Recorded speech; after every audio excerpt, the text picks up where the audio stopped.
L'amitié entre femmes et femmes, est-ce tabou ou est-ce véritablement possible? On en parle maintenant.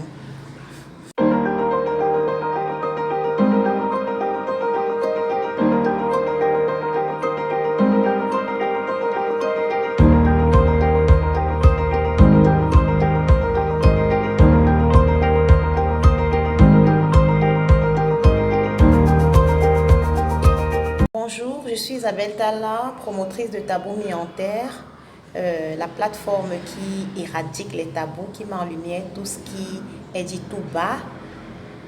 Donc, merci de suivre toutes nos vidéos, tous nos écrits sur le blog. Aujourd'hui, j'ai été invitée à un plateau d'émission télé à parler de ce sujet assez poignant, assez sensible de la société, l'amitié entre les femmes. Est-ce encore possible? Mais je t'assure, mon ami, je me suis rendu compte d'à quel point cela blesse encore des personnes et d'à quel point les personnes n'y croient plus véritablement. Pour répondre directement à la question, moi je dirais oui, c'est possible. Parce que du constat que j'ai fait en réalité, c'est que les personnes sont blessées par des amitiés entre femmes. Et elles penchent directement dans une extrême.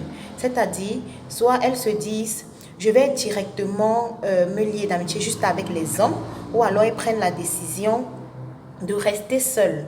Voilà. Sauf que lorsqu'on est ami avec un homme, c'est jamais pareil que lorsqu'on est ami avec une femme, parce qu'en réalité, les femmes ont en elles une force qu'elles partagent, elles ont une puissance. Donc, ensemble, elles savent mettre ça en corrélation pour donner quelque chose de grand. De la même manière que si c'est négatif, ça va aussi donner quelque chose de grand négativement, n'est-ce pas? Voilà. Et la personne qui choisit d'être solitaire va en fait laisser libre champ, libre cours à la blessure de se creuser davantage, de grandir davantage, de porter même du fruit. Et ce sera du mauvais fruit qu'elle va constater dans sa mentalité, son caractère en fait.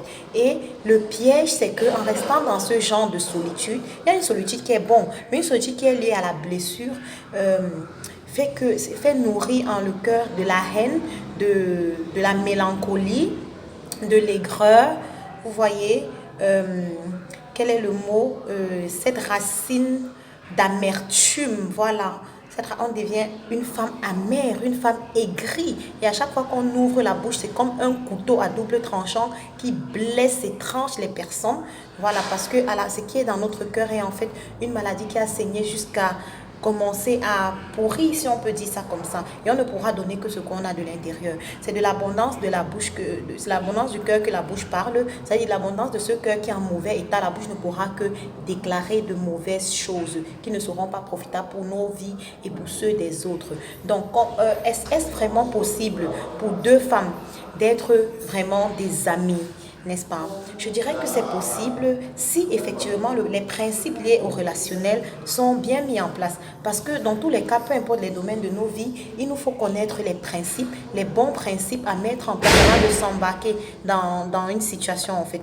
En général, en ce qui concerne les relations, on sait déjà qu'elles prennent beaucoup de place dans notre vie, dans notre cœur, dans notre estime. C'est-à-dire qu'elles demandent de notre énergie, de notre temps. Vous voyez, ça veut dire que les relations ont ce pouvoir de nous redonner de l'énergie, de la force. Et les relations toxiques ont ce pouvoir, je le dirais aussi, de dégrader notre énergie.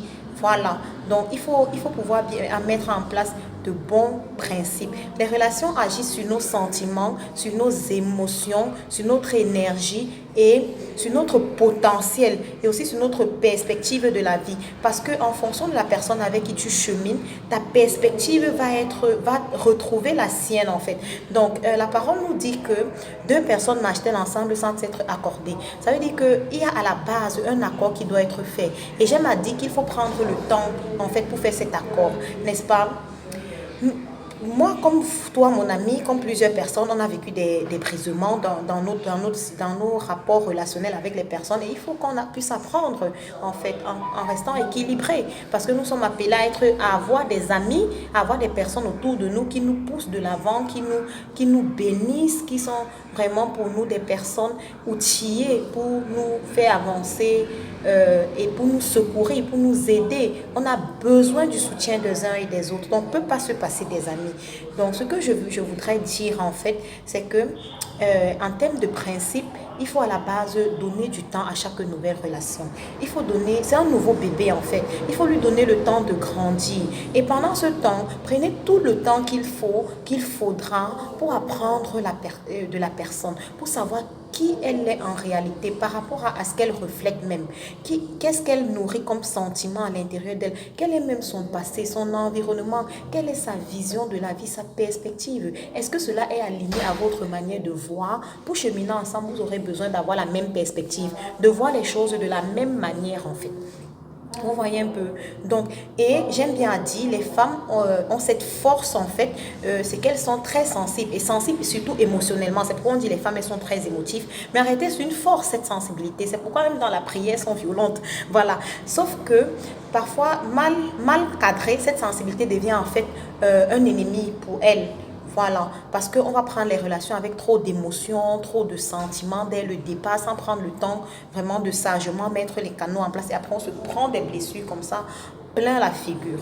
Donc, c'est bon de prendre le temps d'y aller posément, de ne pas y aller avec les émotions, mais plutôt avec la sagesse pour vraiment mettre des canaux en place. Prendre le temps de bâtir une relation qui se veut grande, qui va aller loin. On prend le temps, c'est comme une maison, de placer de bonnes fondations. Et entre amis, se dire ces fondations qu'on est en train de placer, ces fondements, et observer quelle est l'attitude de la personne. Est-ce qu'elle est pour, est-ce qu'elle est contre, qu'est-ce qu'elle pense véritablement. Dans tous les cas, quand vous savez où vous allez, vous savez quand une personne veut y aller avec vous.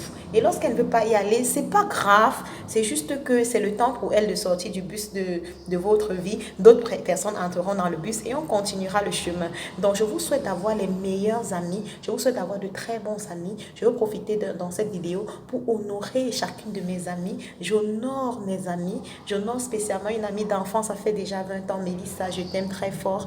J'honore vraiment mes amis même qui actuellement me soutiennent. Ils vont tous se reconnaître, une spécialement. Je vous honore véritablement parce que j'ai compris aujourd'hui que c'est une grâce, c'est un cadeau que Dieu me fait de vous avoir dans ma vie.